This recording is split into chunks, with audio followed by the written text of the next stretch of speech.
discuss more about types of budget deficit. Budget deficits are of three types, namely revenue deficit, fiscal deficit and primary deficit. What are they? Revenue deficit, fiscal deficit and primary deficit. First, let me define what do you mean by revenue deficit. Revenue deficit means deficit in the revenue account of a budget.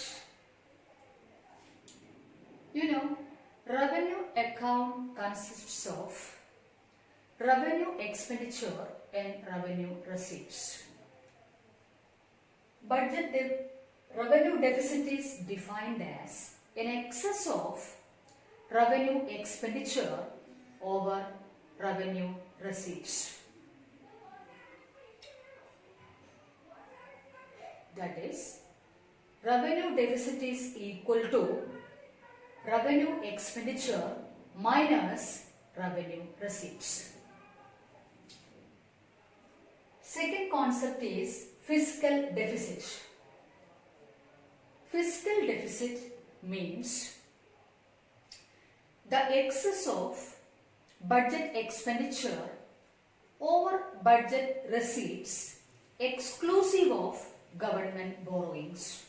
That is, it's a deficit which shows in excess of budget expenditure over budget receipts other than or exclusive of government borrowings. It shows, fiscal deficit shows an estimation of borrowings by the government or government borrowings. You know, more fiscal deficit means more borrowings. It shows more liabilities of a government. And last concept here is primary deficit. What do you mean by primary deficit? Primary deficit is equal to fiscal deficit minus interest payments.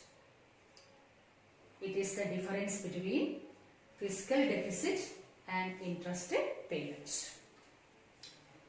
Okay. Now, let's see what are the various implications of the concept deficit. We know very well that deficit, government is forced to resort to deficit budget, or government is adopting deficit financing. Why? What are the implications of this? Government's expenditure, modern times government expenditure has been growing. Almost all the governments have so many diversified sources of revenue through tax and non-tax receipts and other sources so as to meet its growing expenditure. Whenever government revenue from various sources are not enough to meet its growing expenditure, government is forced to make deficit budgets.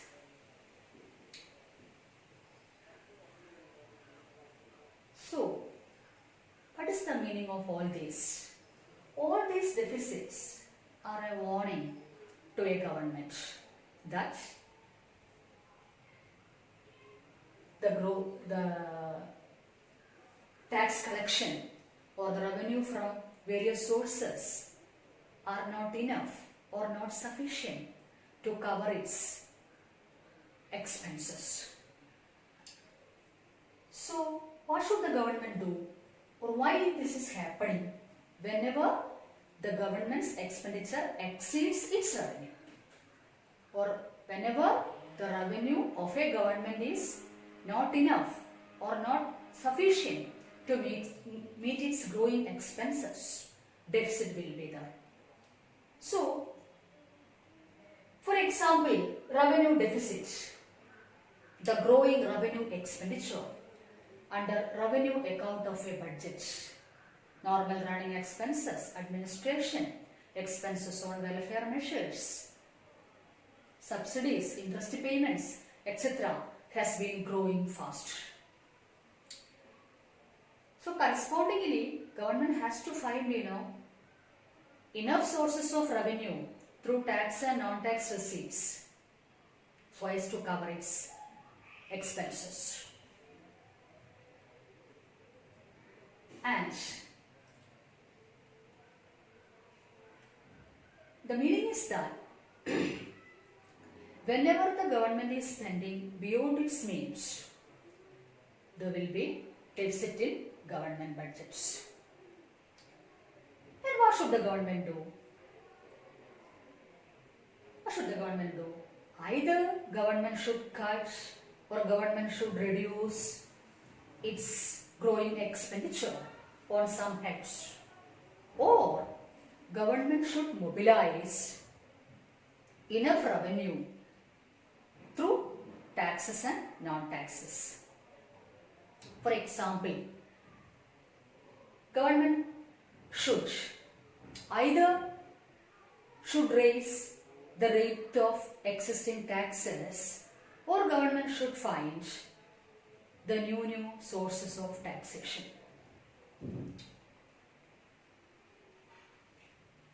Tax administration should make more efficient so as to ensure the targeted revenue from taxation.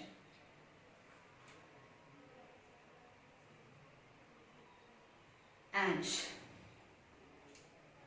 strict measures to be adopted by the government to prevent tax evasion, so that government can mobilize additional revenue or additional resources through taxation so as to meet its growing expenditure.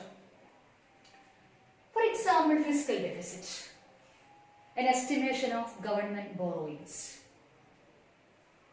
Whenever government borrows from inside the country and outside the country, either from friendly nations or from international financial institutions, borrowing means government has to repay the borrowed funds. The rate of interest also to be paid. All these are additional burden for a government. So fiscal deficit is really, it reflects, it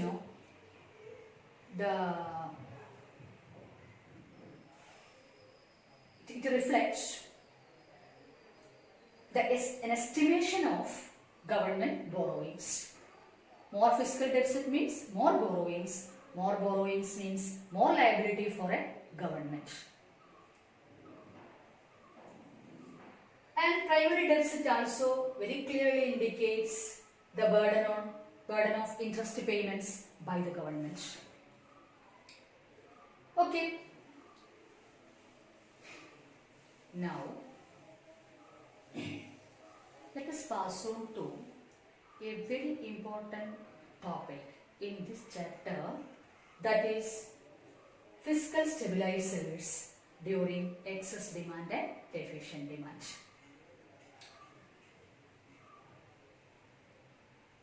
The role of fiscal tools or fiscal instruments like taxation, public expenditure, budget, etc. during instabilities or during excess demand and deficient demand. The most important function of a government budget nowadays is to achieve growth plus stability. That is, by removing all instabilities and to attain a stable growth and development process. First of all, what do you mean by excess demand or inflation? Excess demand. demand is very crucial. Okay? Excess demand means if aggregate demand or total demand is greater than aggregate supply at full employment. Aggregate demand or total demand is greater than aggregate supply at full employment. Excess demand leads to inflation. What is inflation? Rise in price level followed by a decline in the value of money. That is inflation. If it is uncontrolled, will leads to boom, that is high level of economic and business activities, progress and prosperity in business. So inflationary spirals, the prices are rising. Okay. So when we study the stabilizing measures, remember that stabilizing measures are the short-term measures or demand management measures during excess demand and deficient demand or during inflation and deflation. So, excess demand means aggregate demand is greater than aggregate supply at full employment. So, how can we use our fiscal tools during inflation or excess demand? First of all, remember that during excess demand or during inflation, government should adopt a surplus budget. Why? Why government should adopt a surplus budget? What do you mean by a surplus budget? Budget expenditure is less than budget revenue. That is surplus budget. Here, the aim of this demand management measure, corrective measure, is here excess demand. So aggregate demand needs to be reduced, isn't it? Here excess demand, aggregate demand needs to be reduced so that we can reduce the price level, we can reduce other variables like employment, output and income. Inflation is characterized by high level of employment, output and income, high level of economic and business activity. So here, what type of demand management is required by the government as a short-term stabilizing measure? That is, aggregate demand needs to be corrected. That is, aggregate demand needs to be reduced so as to reduce price level and to create a desirable level of employment, output and income.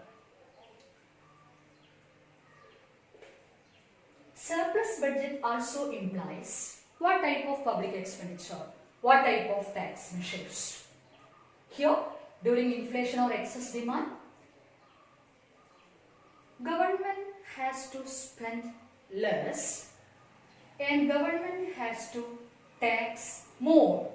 That is, to spend less and tax more during inflation so that government should adopt a surplus budget.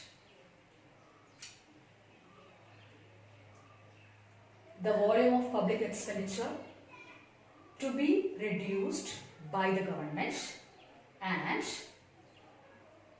taxation, the rate of taxation, both direct and indirect taxes, to be increased by the government during inflation. What is the ultimate aim? Aggregate demand needs to be reduced, right? Aggregate demand needs to be reduced during inflation. That is why, what is the strategy here? The financial management strategy here, as far as public expenditure, we have to reduce, spend less. We have to reduce the volume of public expenditure during inflation. What about taxation? tax more. Both direct and indirect taxes, taxation to be raised, tax rates to be raised by the government during inflation. So, how can we conclude? During excess demand or during inflation, we have to manage demand in such a manner that aggregate demand needs to be reduced so as to control the price level and to create a desirable level of employment, output and income. So, normally we are recommending a surplus budget during inflation. Similarly, deficient demand or deflation. What is the cause of deflation? Inflation, just the opposite ആണ് deflation. So, the strategy here, just the opposite strategy to be adopted here. Just the opposite strategy to be adopted here to control deflation or deficient demand. What is the cause of deflation? Deflation is due to deficient demand. That is, demand is deficient. Aggregate demand is not enough to create full employment. Right? Aggregate demand is deficient. Aggregate demand is not enough to create full employment. That is deflation. Deflation can be defined as fall in price level followed by an increase in the value of money. Demand is low, price is low, employment is low, etc. Deflation is characterized by low level of employment, output and income.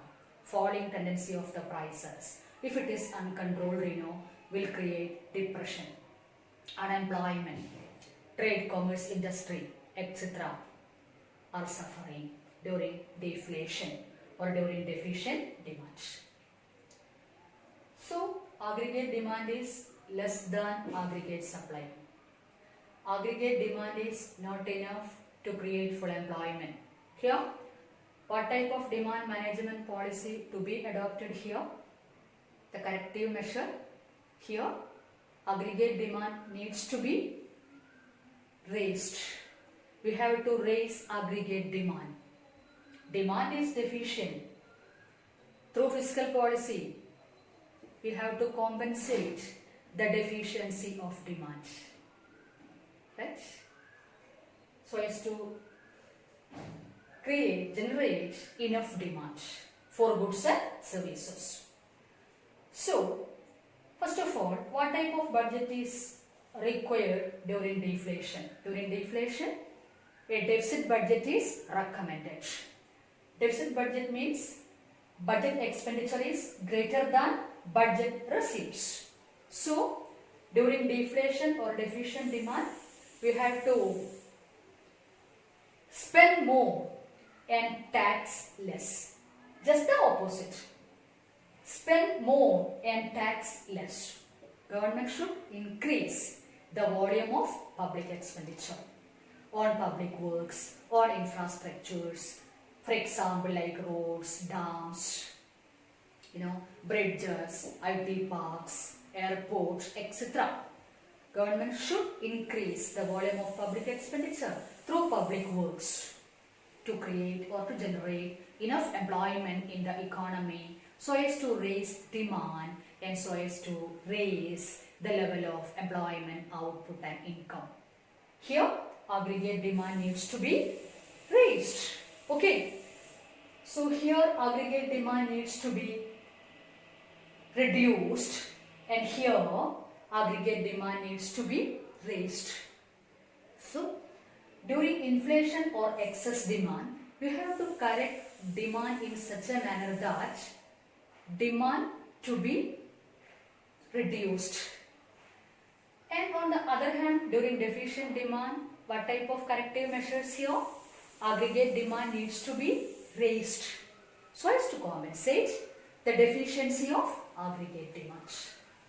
Now, let us pass on to next topic in the chapter, that is taxes. Taxes are the compulsory payments imposed by the government on the public, on households, on firms. Government is imposing taxes. These are compulsory payments or legal payments imposed by the government. Once a government imposed a tax on us, it is our legal responsibility to pay the tax to the government. Taxes are of two types, direct taxes and indirect taxes. Direct taxes are the taxes really paid by the persons on whom it is legally imposed by the government. Direct taxes are the taxes really paid by the persons on whom it is legally imposed by the government. In other words, in the case of direct taxation, the impact and incidents are borne by one and the same person. What do you mean by impact? But a tax means it involves a money burden. What is money burden? The financial burden. The responsibility to pay the taxes. So in the case of direct taxation, tax burden cannot be shifted. That is, the impact and incidents are borne by the person, one and the same person. The impact, the initial money burden, the incidents or the ultimate money burden are borne to be carried, by one and the same person. Tax burden. What is tax burden? The responsibility to pay the tax cannot be shifted. For example, income tax, corporation tax, etc. Examples of direct taxation. Such taxes, for example, when the government is imposing income tax on the income of the persons, it is that particular persons on whom government imposed that tax, that person's responsibility to pay directly the tax to the government. He cannot shift the burden on some other's shoulder. Whereas in the case of indirect taxes means the impact and the incidents. For example, what about the impact and incidents in the case of indirect taxes? Impact is borne by one person and the incidence is borne by some other persons. That is, in the case of indirect taxation, the tax burden can be shifted. Examples of indirect taxation: goods and service tax, customs duty, excise duty, etc. For example, goods and service tax. Government is imposing tax on producers. Producers can shift the tax burden to the wholesaler, retailer, and to the ultimate consumer. When we purchase goods and services as consumers, as buyers, we are paying the prices by inclusive of all taxes. Okay? So, how can we distinguish between direct and indirect taxes? Direct taxes are the taxes, the impact and incidents are borne by one and the same person. The tax burden cannot be shifted. Whereas in the case of indirect taxation, impact is borne by one person and the incidence is borne by some other persons. Indirect taxation, tax burden can be shifted from person to person. Hence, generally, direct taxes are very progressive in nature because the burden falls heavily on rich people. Indirect taxes are regressive in nature in the sense that the tax burden falls heavily on poor people. Okay? So, today what we have discussed so far? We have discussed three important topics: types of budget deficits, fiscal stabilizers, and types of taxes. Okay? Thank you.